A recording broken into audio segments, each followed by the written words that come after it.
जो आपने बात की नेशनल सिक्योरिटी फोर्स कमांडर की, नेशनल स्ट्रेटेजिक फोर्स कमांड जो बन रही है उसके कमांडर की, उसमें आपका सवाल क्या था? कब और कैसे होगी और क्या किसी और फोर्स से हो सकती है? अच्छा, ये सेकंड पार्ट जो है उस पर तो मैं कहता हूँ कि कॉन्स्टिट्यूशन को पढ़ लें, क्योंकि हमें कोई आदत ही पड़ गई है कि कॉन्स्टिट्यूशन इज एब्सोल्युटली क्लियर, लेकिन हम अपनी ज़हन की इख्तरा डाल के सवाल बना लेते हैं। तो I think we are bound by the constitution on that. आपको ही पता है उस पर कॉन्स्टिट्यूशन क्या कहता है? कोई शक है? तो फिर ये सवाल की क्या जरूरत है? जुड़ा हुआ था ना? नहीं, इसके सवाल की जरूरत क्या थी? अगर कॉन्स्टिट्यूशन एब्सोल्युटली क्लियर है तो ये आइन ने फैसला करना है, पार्लियामान ने फैसला करना है, या मैंने और आपने फैसला करना है?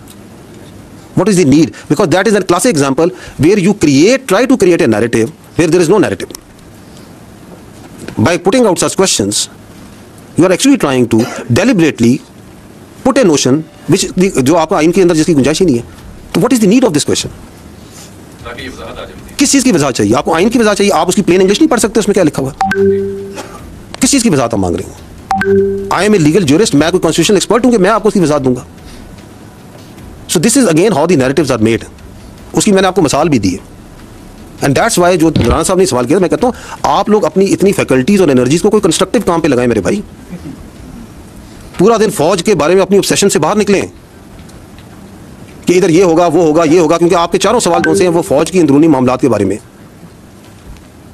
Pakistan has lot more to offer to our media and competent journalist like you, and you can do wonders अगर आप थोड़ी सी तवज्जो वहां पे भी दे दें, क्योंकि वो पाकिस्तान के अवाम के एक्चुअल इश्यूज हैं।